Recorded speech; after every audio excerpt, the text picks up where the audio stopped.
सर्वांना नमस्कार.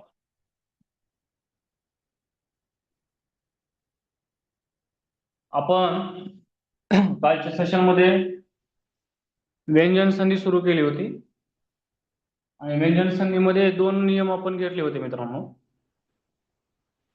विशेषतः मी तुम्हाला वारंवार सांगत होतो की तुम्ही वर्णमाला जोपर्यंत पाठ करणार नाही तोपर्यंत आपल्याला त्या ठिकाणी संधी शिकता येणार नाही, संधी समजणार नाही. आणि संधी समजण्यासाठी वर्णमालेचा पूर्ण जो काही पार्ट आहे तो आपल्याला पाठ असला पाहिजे. जोडाक्षर कसे तयार होतात, जोडाक्षर साधण्याचे नियम कसे असतात, हे सगळ्या गोष्टी मी तुम्हाला वारंवार पूर्वीपासून सांगत होतो. आज आपण जर पाहिलं तर प्रथम व्यंजन संधी आणि तृतीय व्यंजन संधी हे दोन नियम आपण घेतले होते. व्यंजन संधीतला हा अत्यंत महत्वाचा एक नियम आहे की जर समजा दोन शब्द एकत्र आपल्याला एका वर्णानं जोडायचे असतील तर पहिल्या शब्दाचा शेवटचा वर्ण हा व्यंजन असावा व्यंजन संधीसाठी, आणि दुसरा वर्ण सुद्धा जो की दुसऱ्या शब्दाचा पहिला वर्ण हा व्यंजन असावा किंवा स्वर असावा. आता इथं जर आपण बघितलं तर कोणते वर्ण एकत्र यायला लागले तर त आणि न, याचा अर्थ तच्या पुढे न आलेले असं होतं. मग त जे आहे ते इथं प्रथम व्यंजन आहे है ना. हे पहिली पंगत ज्याला आपण म्हणतो ती प्रथम व्यंजन असतात. प्रथम व्यंजन आले तर है ना, तच्या पुढे अनुनासिक आले. नियम बघा काय म्हणतो, नियम काय म्हणतो बघा. प्रथम व्यंजनापुढे अनुनासिक आल्यास प्रथम व्यंजनाच्या जागी त्याच गटातील अनुनासिक येते. म्हणजे इथं आता त जे आहे ते प्रथम व्यंजन आहे, त्याच्या पुढे अनुनासिक आलेले. तर अशा कंडिशनला त ची जागा सुद्धा कोणाला द्यायची, तच्या गटामधला अनुनासिक कोण आहे, न, याला द्यायची. मग न अधिक न, दोन न यायचे बरोबर. डबल न म्हणजे संयुक्त व्यंजन झालं हे. आणि या दोन न ने जोडायच्या दोन शब्दाला. त कटलं हे न कटलं, इथला काना याला द्या आणि इथला त्याचा पाय मोडलेला बाजूला. आता इथं काय राहिले, जग अधिक डबल ना, जगन्ना राहिलं इथलं थ, तयार शब्द झाला जगन्नाथ. जगत अधिक नाथ बरोबर जगन्नाथ, याला म्हणायचं अनुनासिक संधी. प्रथम व्यंजनाची जागा अनुनासिकाला द्यायची, म्हणजे दोन अनुनासिक एकत्र येतात. अनुनासिक अधिक अनुनासिक बरोबर डबल अनुनासिक, म्हणजे जोडाक्षर सॉरी संयुक्त व्यंजन म्हणताय. जसं इथं डबल ना झालं ना, ना झालं ना, न अधिक न डबल न, आणि इथला काना आपण याला दिला, डबल ना झालं. दोन्ही शब्दांना आपण नाने जोडलं, जगन्नाथ असं त्या ठिकाणी शब्द तयार झाला. नियम बघा एकदा डबल एकदा आपण रिमाइंड करूया. प्रथम व्यंजनापुढे अनुनासिक आल्यास हे प्रथम व्यंजन आहे. ट च ट त प इथपर्यंत स्पर्श व्यंजन इथपर्यंत. ओके, 1 2 3 4 5 इथपर्यंत असे वरचे, याच्या वरचा जो पार्ट आहे तो स्पर्श व्यंजनांचा आहे, याच्या वरचा. ओके, प्रथम व्यंजनापुढे अनुनासिक आल्यास प्रथम व्यंजनाच्या जागी त्याच गटातील अनुनासिक येते, आणि मग अनुनासिक आलं की अनुनासिक अधिक अनुनासिक बनते. आता एक आणखी उदाहरण तुम्हाला देतो मी, तुम्ही सोडवा बघूया. परत आपण नियम मी घेणारच आहे, परत आपण चर्चा करणारच आहे. ठीक आहे, लागलीच आपल्याला 2-3 उदाहरणं सोडवली की समजून राहील हे.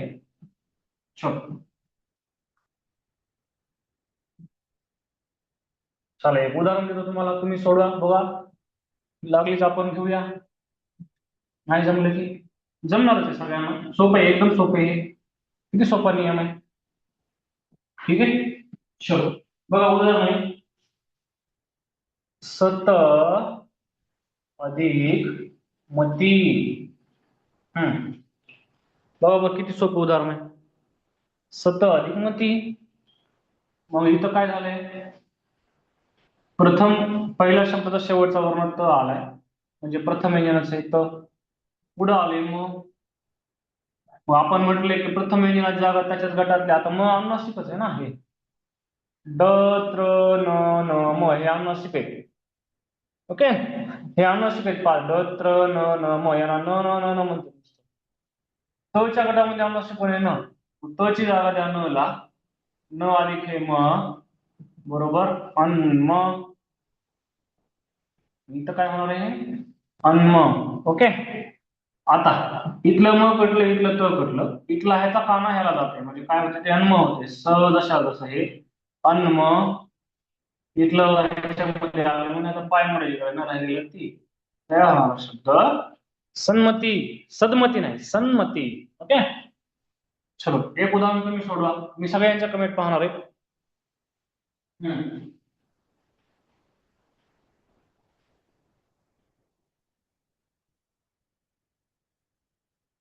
भागवत अधिक नाम, सोडवा बरं. ओके. हम्म. भगवत अधिक नाम.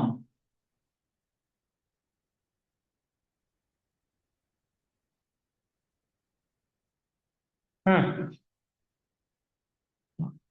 संधी होताना पहिल्या शब्दाचा शेवटचा वर्ण त आला, दुसऱ्या शब्दाचा पहिला वर्ण न आला, याचा काना याला देऊ आपण, पाय म्हणलं बाजू.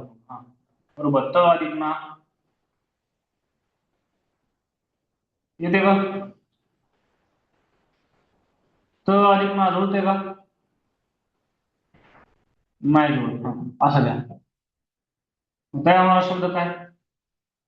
भगवत शब्द असं भगव, ते त आणि न जुळत एकत्र येत नाही. न आणि त जुळते, त अधिक न नाही ना, त्याच्यामुळे भगवत त्याचा पहिला शब्द तसा घ्या पडलेला नाम. त्या शब्द, एक मिनिट एक मिनिट एक मिनिट, हा चुकायला थोडस, एकच मिनिट, थोडस चुकायला. एक मिनिट एक मिनिट, सॉरी हा, एक मिनिट. हा तच्या घेतलं खाली त अधिक हे ना, बरोबर. तच्या जागा न ला देऊ, त थ द ध न हे न, न आधी पुढचं न, बरोबर डबल न. ओके. हा ते दुसऱ्या उदाहरणाला लागू होते, जसं तसं व्यंजन येणं, ते त कटलं न कटलं, भगव जसं तसं, आणि हे न डबल, आणि इथला काना ह्याला खाली घ्या, राहिलेलं मग त्या शब्द भगवन नाम. भगवन नाम. ओके. भगवन नाम. आता मी मगाशी जे उदाहरण तुम्हाला सांगलो त्याच धर्तीवर दुसरं उदाहरण घेतो, म्हणजे की मिक्स होत नसेल तर ते जसं तसं ठेवता येते आपल्याला. इथं मात्र न अधिक न मिसळते ना. ठीक आहे. चल बघा एक उदाहरण, त सोडून दुसरं घेऊ, कारण 2-3 वेळेस आलाय त आता. हम्म.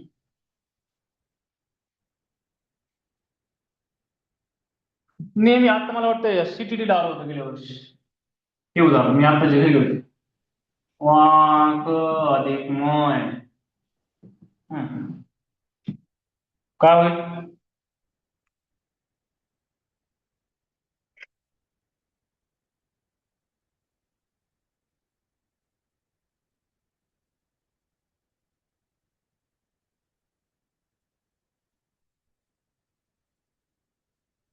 काय होईल? वाक अधिक मय.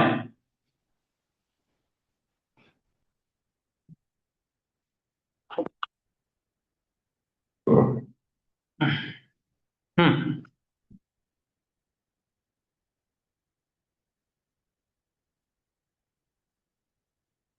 चलो बघ, जर हे अनुनासिक आपण जोड शब्द वापरताना केलं तर त्याचं ग सारखा उच्चार होते, ग सारखा. Yes.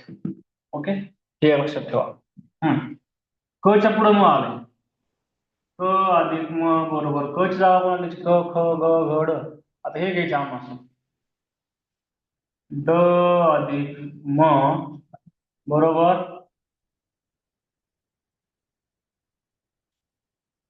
हे असं होतंय अंग, याचा उच्चार ग सारखा होते. आता बघा, क कटलं म कटलं, हा वांग राहिलं हे म आणि हे य, मय, त्या शब्द वाङ्मय. बघा, वाङ्मय शब्द वाक अधिक मय पासून झाले. आता ह्याची जर संधियुक्त विग्रह व्यवस्थित करा, पर्याय बरोबर निवडा म्हणल्यावर पहिलाच पर्याय असते वांग अधिक मय, ह्यालाच राईट करते. वाक अधिक मय पासून झालंय वाङ्मय. ओके. ओके. वाक अधिक मय पासून वाङ्मय शब्द तयार झालाय. हा कसा केलाय तेव्हा नियमामध्ये केला आपण. याचा उच्चार ग सारखा होतो, ग सारखा, या न चा. हे खरं तर अनुनासिक आहे, त्याला न म्हणतो पण उच्चार करताना ग करतो. न न न न न इथं आहे. 1 2 3 4 5 अनुनासिक अनुनासिक अनुनासिक अनुनासिक अनुनासिक अनुनासिक अनुनासिक अनुनासिक अनुनासिक अनुनासिक 5 अनुनासिक आहेत. म्हणताना डत्र न नम म्हणतात पण त्याला उच्चार न होते पण याचा उच्चार ग सारखा होतो हे लक्षात. ओके. तर त सोडून आपण दुसरा अनुनासिक वापरून काय काय बघा हे सुद्धा अनुनासिक आहे हे सुद्धा अनुनासिक आहे हे इथं घेतले आणि मग इथं घेतले दोघांना जोडलं वाङ्मय शब्द तयार झाला. ओके. चल एक लास्ट उदाहरण घेऊ अनुनासिक संधीचं. मी सगळ्यांच्या कमेंट सगळ्यांच्या कमेंटची वाट बघतो. उदाहरण देऊ भाऊ किती जण कमेंट करतात. कमेंट करा चुकलं तर चुकू द्या काय नाही एवढं तुम्हाला आपण प्रॅक्टिस करायला सर सर आणि मॅडम आपण प्रॅक्टिस करायला. मी तुमच्यापेक्षा बऱ्याच जणांपेक्षा लहान आहे मी काय तुम्हाला शिकवायला नाही आपण फक्त चर्चा करायला डिस्कशन करायला आपण रिव्हिजन करायला हवं रिव्हिजन आहे का नाही. आपल्या सगळ्यांना झालंय हे आपण विद्यार्थ्यांना पण शिकवतो पण थोडस आपण बरेच दिवसापासून बघितलं नसेल ह्या पार्टला तर आपण रिव्हिजन करणं गरजेचं म्हणून रिव्हिजन करायला. ओके. उदाहरण द्या.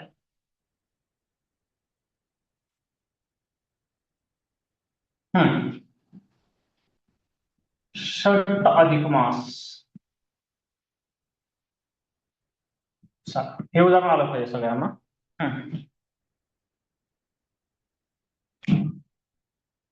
तर प्रथम व्यंजन आहे त्याच्या पुढं मृदू अनुनासिक आले तर टची जागा त्याच्यात गटातली अनुनासिका द्यायची. कोणता अनुनासिक आहे बघा तिथं. ओके देवेने मॅडमचं बरोबर आहे. VOY 200चं बरोबर ओके मनोज सरांचं पण बरोबर आहे. क्षमा ओके बरोबर आहे सर तुमचं पण. राकेश सर ओके बरोबर आहे मॅम. हा चलो नेक्स्ट. कमेंट फार छान आले उत्तर एक्झॅक्ट आलंय बऱ्याच जणांचं. ओके बरोबर आहे. राखी मॅडम बरोबर आहे. विशाल सर बरोबर आहे. म्हणजे नियम समजलाय आहे ना अनुनासिक अधिक अनुनासिक इज इक्वल टू अनुनासिक संधी असं याचं उत्तर आहे. ठीक आहे बघा त इथे घेऊ टच्या पुढं आलं मग टची जागा द्या ट ठ ड ढ न ला मग न अधिक म बरोबर काय होणार आहे अन्मा ह्याचा काना ह्याला गेला पाय मोड्याला बाजूला काढला अन्मा न जोडायचे मा कटलो ट कटलो स अन्मा राहिलेलं स त्या शब्द षण्मास षण्मास षण्मास. ओके. टच्या पुढे म आलं टच न झालं न अधिक म अन्म इथला काना ह्याला दिला अन्मा दोघाला जोडले मान एक षण्मास. ओके ठीक आहे सर ठीक आहे. चला घ्यायचा पुढचं उदाहरण. पुढचा नियम घेऊ आपण. व्यंजन संधीचे 2-3 उदाहरण नियम आणि उदाहरण घेऊ नंतर लगेच आपल्याला विसर्ग संधी सुरू करायची. आज आपल्याला संधी बहुतांशी क्लिअर करायचे कारण आपल्याला पुढं अलंकार समास प्रयोग 3 टॉपिक घेऊन परत पेडॉगॉजीकडे जायचंय परत प्रश्नपत्रिकांवरती भर द्यायचा इथून पुढं. ठीक आहे ओके. तर पुढचा नियम आहे व्यंजन संधीचा तच्या पुढे च किंवा छ आल्यास तचा है ना तच्या पुढे छ आल्यास तचा च होतो तचा च होतो तचा च होतो. ओके आणि च झाल्यावर तो पुढच्या वर्णामध्ये मिसळतो असा नियम आहे. तच्या पुढे च किंवा छ आल्यास त किंवा छ आल्यास तच्या पुढे च किंवा छ आल्यास तचा च होतो. ओके. आता उदाहरण बघा किती सोपं उदाहरण आहे. समजा सत अधिक चरित्र असा शब्द आहे. ओके तर च्या पुढे च आलंय ना पहिल्या शब्दाचा शेवटचा वर्ण तर दुसऱ्या शब्दाचा पहिला वर्ण च अशा अँगलनं तच्या पुढे च आलंय. मग तच्या पुढं जर च असेल तर त ची जागा परत कोणाला द्या म्हणते च ला. बघा त ची जागा च ला दिली त्याच्यामध्ये हे पुढचं च ऍड केलं च अधिक च बरोबर डबल च. ओके डबल च. आता त कटलं च कटलं हा मग इथं सच्च रित्र, त्या हा शब्द सच्चरित्र, सच्चरित्र, सच्चरित्र. ओके, किती सोपा नियम आहे. त्वच्या पुढे च किंवा छ आल्यास चा च होतो. सच्चरित्र, सच्चरित्र. चला एक उदाहरण तुम्ही सोडवा. हम्म हम्म उत अधिक छेद काय होईल. डायरेक्ट च करायचं आणि च अधिक छ बरोबर काय होईल हो? उच्छेद. हं? ठीक आहे, उच्छेद. किती सोपा नियम आहे. हम्म किती सोपा नियम आहे. च्या पुढे च किंवा छ आल्यास चा च करा आणि पुढच्या च किंवा छ मध्ये मिक्स करा. चला, तत अधिक छत्र करा.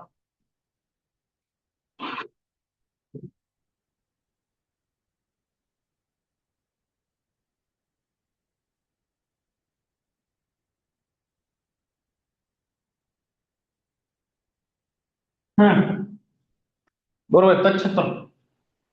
च छ मध्ये मिक्स केलं की तच्छत्र होतं. ठीक आहे, डायरेक्ट काय करू, च करू, तो कट करू. हा, च अधिक छ, छ. आणि मग डायरेक्ट काय करू आपण आता, तच्छत्र, तच्छत्र हा शब्द तयार होतो. तच्छत्र शब्द तयार होतो, तच्छत्र. हम्म ठीक आहे, चलो नेक्स्ट नियम बघूया.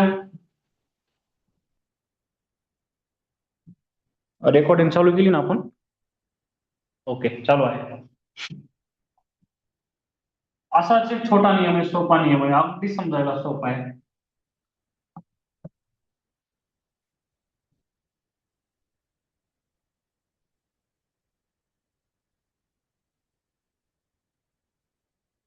बघा, तच्या पुढे ज किंवा झ आल्यास, तच्या पुढे ज किंवा झ आल्यास तचा ज होतो, ज होतो, ज.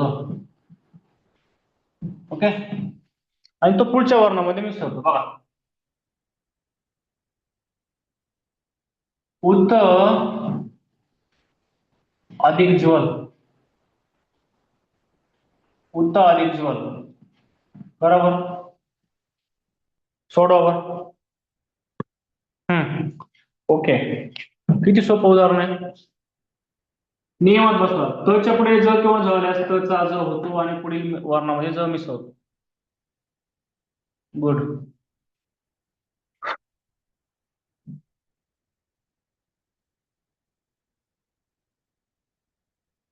हम्म ह्याची काही गरज नाही आता वाटते मला ह्याची घेतलंय आपण हे. व्यंजन संधीला जवळपास संपत आली, मग ह्याची काही गरज नाही. पुढे आपल्याला विसर्ग संधीच्या वेळेस मृदू वर्ण आणि कठोर वर्णांच्या साठी ठेवले मी. बघू आपण एक उदाहरण, एक नियम घेऊया, नंतर विसर्ग संधीचा, नंतर ह्याला इरेज करू. हा, ओके. दिव्याने मॅडम म्हणतात उज्ज्वल. ओके, बऱ्याच जणांचा कमेंट राईट आलेले. तर पहिल्या शब्दाचा शेवटचा वर्ण त आहे आणि पुढे आहे ज. तच्या पुढे ज आलं तर तचा ज करा, ज अधिक पुढचा ज बरोबर डबल ज. ओके, आता इथला ह्याच्यात मिसळते आणि हा डबल ज व मध्ये मिसळते. बघा कसं, इथं कटलं, हे ज कटलं, उ जशा तसं, हे डबल ज अधिक व बरोबर उज्ज्व. इथला याच्यात मिसळून पाय मोडायची गरज राहिलेलं ल. तया हा शब्द उज्ज्वल, डबल ज येते, जोडाक्षर येते. ज अधिक व अधिक अ. आणि याची फोड कशी होती बघा, उ अधिक ज अधिक ज अधिक व अधिक अ अधिक ल अधिक अ. 1 2 3 4 5 6 7, 1 2 3 4 5 6 7, टोटल वर्ण येतात 7 फोड केल्यावर. ठीक आहे, व्यंजन व्यंजन व्यंजन स्वर, व्यंजन व्यंजन व्यंजन स्वर, जोडाक्षर, जोडाक्षर बरोबर. जोडाक्षर काय म्हणते, जोडाक्षर, जोडाक्षराचा नियमच आहे. दोन व्यंजन आणि एक स्वर, दोन व्यंजन आणि एक स्वर, दोन व्यंजन आणि एक स्वर आला की जोडाक्षर बनत आहे. इथं दोन किंवा दोन पेक्षा जास्त व्यंजन म्हणजे एक दोन तीन, तीन व्यंजन अधिक एक स्वर म्हणजे जोडाक्षर बनले. हम्म. चलो, या नियमाचं एक उदाहरण सोडवा तुम्ही. मला थोडं मोठं उदाहरण देतो. आलेलं आहे परीक्षेत बरेच ना. त्याच्यानंतर आपल्याला लागले विसर्ग संधीकडे जायचे.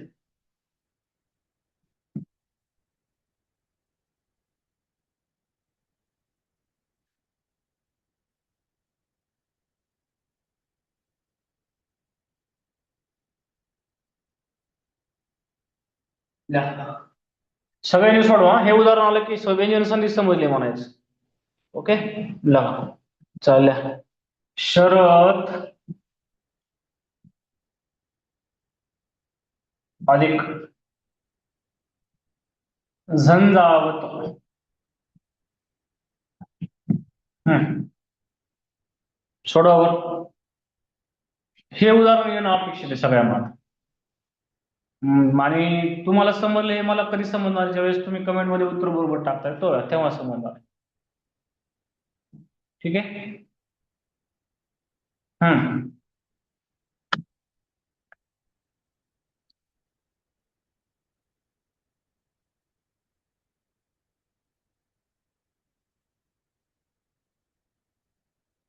सोडवा. तच्या पुढे ज किंवा झ आल्यास तचा ज होतो. या तचा ज करायचा. शरद झंझावत. ओके. प्रॉब्लेम काय आहे माहिती आहे का या उदाहरणाचा, मला लक्षात आलंय की टायपिंग म्हणजे आपला जो कीबोर्ड असतो मोबाईलचा, त्याच्यावरती टायपिंग समजलंय सगळ्यांना, मला लक्षात आलंय.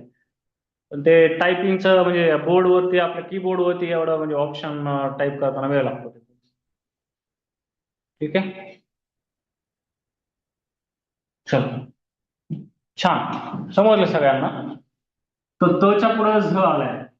तच्या पुढे जर झ आला असेल तर तचा ज करा असं सांगितले नियमामध्ये. अधिक झ, ज अधिक झ बरोबर काय होईल? झ. ओके. आता ज अधिक झ जोडाक्षर आहे, तर इथला अनुस्वार सुद्धा ह्याच्यावर द्यावा लागेल आपल्याला. आणि याचा पाय मधला कट करू, कारण इथला ह्याच्यामध्ये मिसळते. डायरेक्ट ह्यानं जोडू आपण. ज अनुस्वार कटला त कटला. हा. ओके.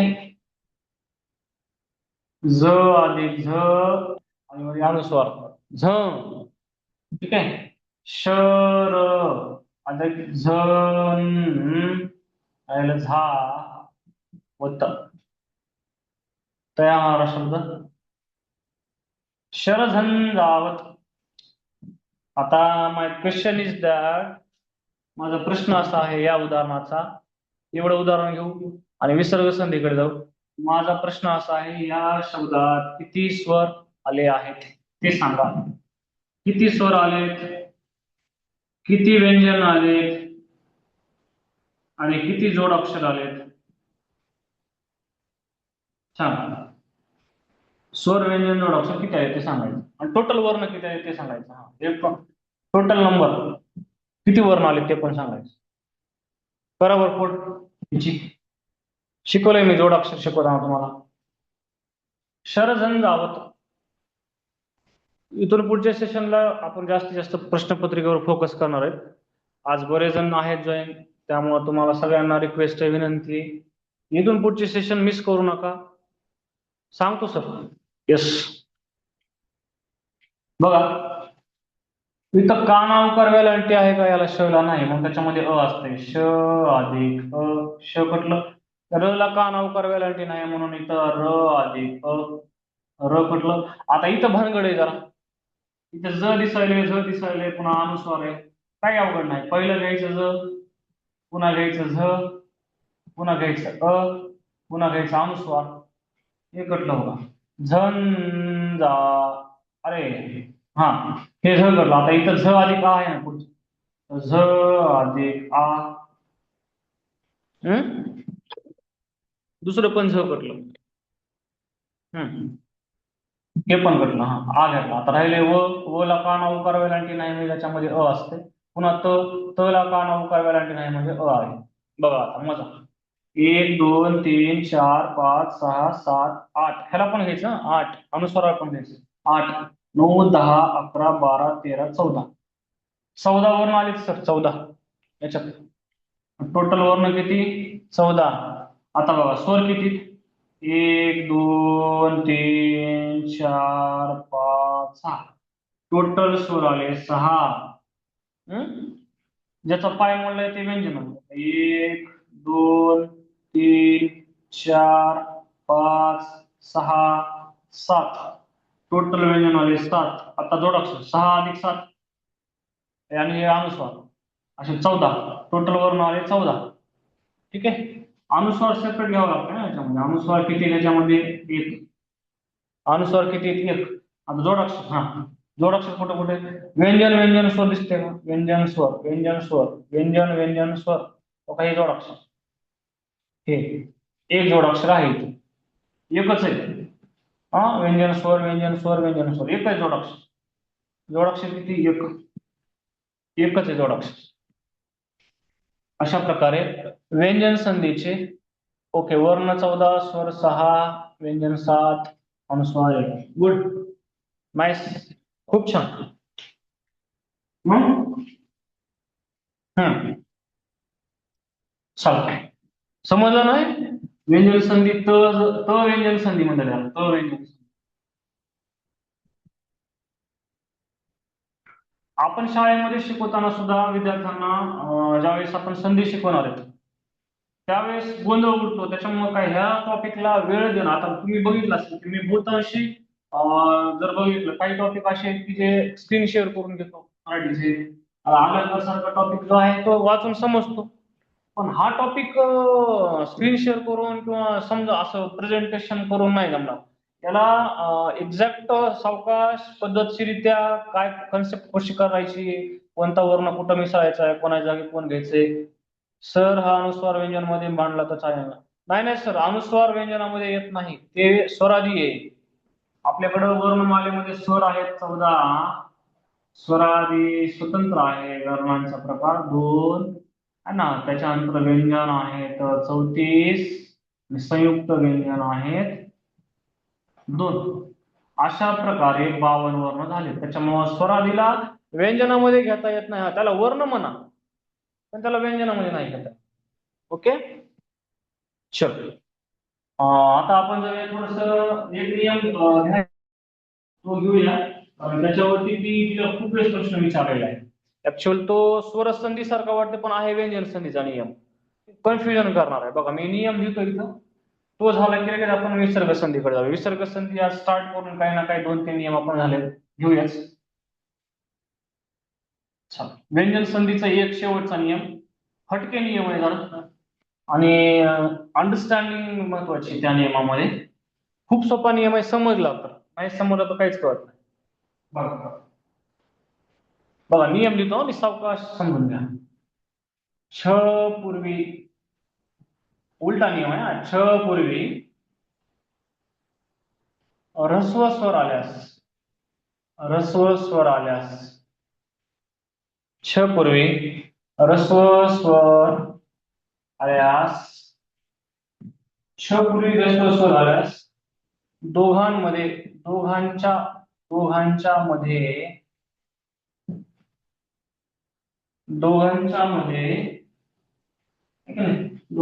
मध्ये छ येतो. छ येतो. सॉरी च येतो. छ पूर्वी आहे ना. छ पूर्वी ह्रस्व स्वर आल्यास दोघांच्या मध्ये च येतो. बघा वाचा एकदा नियम. नियम वाचा.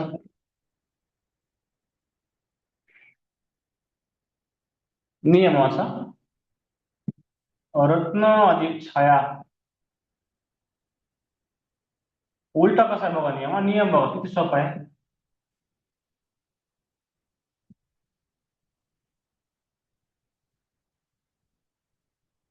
रत्न अधिक छाया. बघा आता पहिल्या शब्दाची फोड केली तर इथं अ येते, म्हणून छच्या पूर्वी अ असं कन्सिडर करायचं. ठीक आहे. आता छच्या पूर्वी कोण आहे? अ आहे. छच्या पूर्वी रस्व स्वर अ आहे ना, इथला कोण आहे? शेवटचा वर्ण अ, आणि इथं कोण आहे? छ. ओके, ह्याला काहीच करायचं नाही. याचा शेवटचा वर्ण पुढे छ, छच्या पूर्वी अ आलाय, तर या दोघांच्या मध्ये च येते आणि हा च पुढच्या वरांना मिसळते. आता बघा, ह्या अ ला ऑलरेडी इथे देऊन टाका.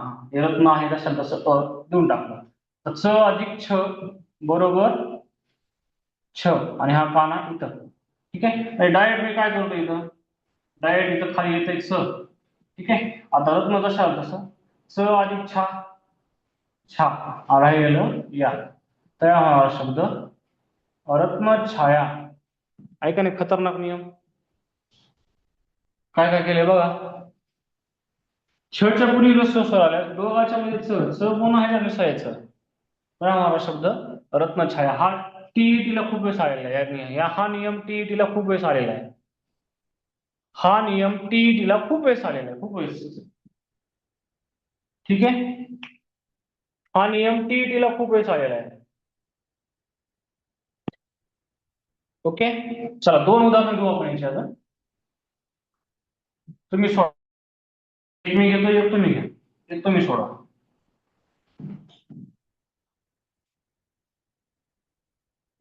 रंग अधिक छटा, रंग अधिक छटा. आणि दुसरं आहे शब्द अधिक छल, शब्द अधिक छल.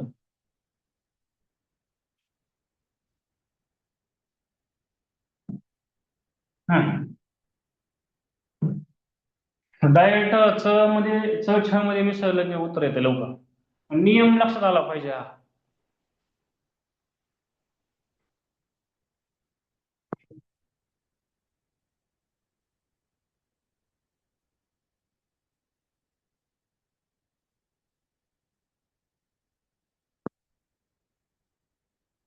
समजायला का संधी?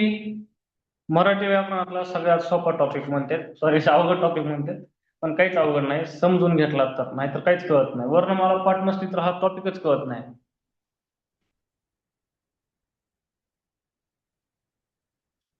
आहे का नाही?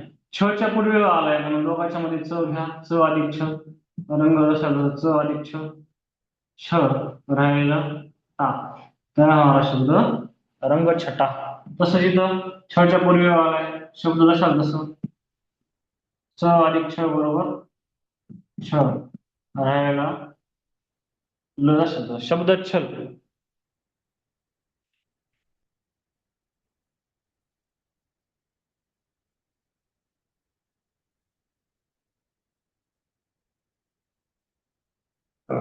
ठीक आहे. कळाला का? कळाला का नियम? ओके, घ्यायचं पुढं. चल, आता आपण जाऊया विसर्ग संधीकडे. विसर्ग संधी म्हणजे काय? दोन संधी आपल्या झाल्या, स्वर संधी आणि व्यंजन संधी. दोन संधी आपण घेतल्या आतापर्यंत. आता शेवटची संधी संस्कृत मधून मराठीत आहे, परत पररूप आणि पूर्वरूप अजून एक सेशन लागतंय मग संधीला. त्याच्यानंतर त्याच दिवशी आपण समास किंवा अलंकार चालू, म्हणजे नेक्स्ट सेशन मध्ये संधी संपून दुसरा टॉपिक आपला अर्धा होतो. बघा, विसर्ग संधी कशाला म्हणतात? पहिल्या शब्दाचा, पहिल्या शब्दाचा शेवटचा वर्ण विसर्ग पाहिजे, हे विसर्गाचे चिन्ह आहे. ओके, पहिल्या शब्दाचा शेवटचा वर्ण विसर्ग पाहिजे. दुसऱ्या शब्दाचा पहिला वर्ण स्वर किंवा व्यंजन पाहिजे, व्यंजन पाहिजे. तेव्हा तेव्हा विसर्ग संधी होते, विसर्ग संधी होते. आता मी हे सूत्रात जर मांडलं तर काय होणार आहे? विसर्ग संधी इज इक्वल टू विसर्ग संधी बरोबर विसर्ग अधिक स्वर किंवा व्यंजन. स्वर किंवा सगळे स्वर मृदूवर्ण असतात बरं का. आता बघा आता हे हे 10 कठोर आहेत, बाकी सगळे मृदू आहेत. हे 3 सोडलेत. ग ख च छ ट ठ त थ प फ श श स हे कठोर आहेत, बाकी सगळे मृदू आहेत. त्याच्यामुळे मी ठेवलं होतं हे. आता विसर्ग संधीचं बघा उदाहरण घेतो मी. ठीक आहे, बघा नियम असा आहे. विसर्ग आहे पहिल्या शब्दाचा शेवटचा वर्ण आणि विसर्गाच्या मागचा वर्ण ऱ्हस्व स्वर असेल. ऱ्हस्व स्वर. खूप सायलेंटली सांगतो, अंडरस्टँड करा. अंडरस्टँडिंग मध्ये घ्या हे नियम. विसर्ग संधीचा पहिला नियम. विसर्ग आहे पहिल्या शब्दाचा शेवटचा वर्ण. पहिल्या शब्दाचा शेवटचा वर्ण विसर्ग पाहिजे. दुसऱ्या शब्दाचा पहिला वर्ण स्वर किंवा व्यंजन पाहिजे, तेव्हा विसर्ग संधी होते. विसर्गाच्या मागचा वर्ण ऱ्हस्व स्वर पाहिजे आणि विसर्गाच्या पुढचा वर्ण जो आहे विसर्गाच्या पुढचा वर्ण जो आहे तो मृदू वर्ण पाहिजे. मृदू वर्ण म्हणजेच काय? हे 10 सोडून बाकी कुठलाही येऊ द्या आणि स्वर घेऊ द्या, सगळे स्वर मृदू वर्ण आहेत. ठीक आहे, त्यावेळेस विसर्गाचा उ होतो. विसर्गाचा उ होतो असा नियम आहे. बघा याला डबल सांगतो.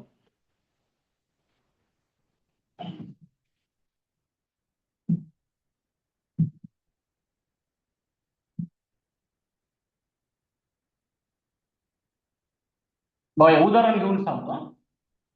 अवधय बघा डबल यावर सांगतो. विसर्गाच्या मागे ऱ्हस्व स्वर आले, विसर्गाच्या पुढे मृदू वर्ण असेल. बघा विसर्गाच्या पूर्वी ऱ्हस्व स्वर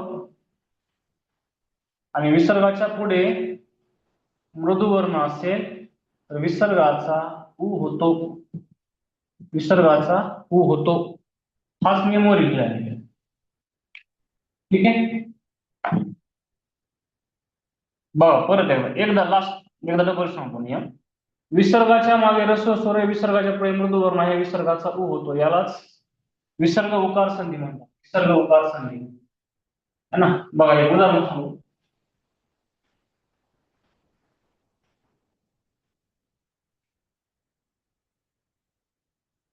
मनः अधिक रथ. ठीक आहे, आता विसर्गाच्या माग आहे, विसर्गाच्या पुढे र आहे, सगळे य र ल मृदू वर्ण आहे. तर विसर्गाच्या पुढे र आहे, तर विसर्गाचा उ होतो. विसर्गाचा काय होतो? उ होतो. आता मला सांगा, आपण हे उदाहरण जर व्यवस्थित मांडलं तर मग जसं तसं न अधिक उ, न अधिक उ आहे ना. आता इथं काय आहे, या न मध्ये माग शेवटी अ आहे ना, याचे पुढे अ आहे. मग अ मध्ये जर उ मिसळला तर आपण बघितले ओ होते. म्हणून न अधिक अ अधिक ओ बरोबर मनो असं होतं. मनो आणि राहिलं रथ. काय होणार शब्द? मनोरथ. ठीक आहे, हा उ मागील अ मध्ये मिसळलाय म्हणून अ अधिक उ बरोबर उ आणि याने जोडायचे या दोन शब्दांना. मग न अधिक ओ नो मनो राहिलेलं तयार होणार शब्द मनो. त्याला म्हणायचं विसर्ग उकार संधी. विसर्ग उकार संधी म्हणायचं. काय म्हणायचं त्याला? विसर्ग उकार संधी. ठीक आहे, दोन उदाहरण घेऊ, समजून जाईल अजून. वा,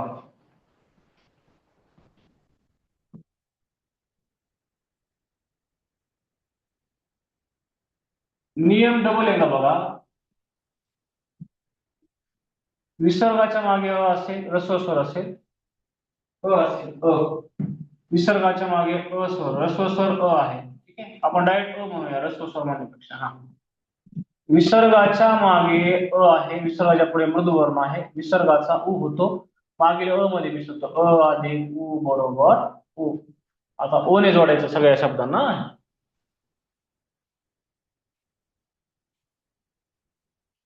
मनः अधिक रंजन काय होईल?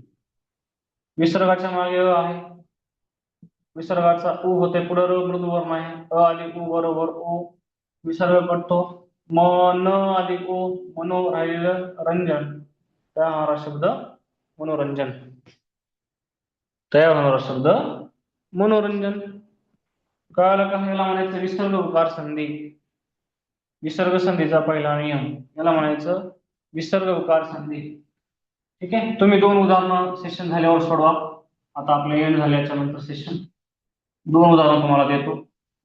तुमच्या नोट्स मध्ये तुम्ही जे लेक्चर करताना नोट्स फास्ट नोट लिहितात त्याच्यामध्ये करा, दोन उदाहरणं सोडवा. ठीक आहे. मनः अधिक राज्य हे एक उदाहरण आहे, आणि दुसरं उदाहरण सोडवा. दुसरं उदाहरण आहे यशः अधिक गिरी,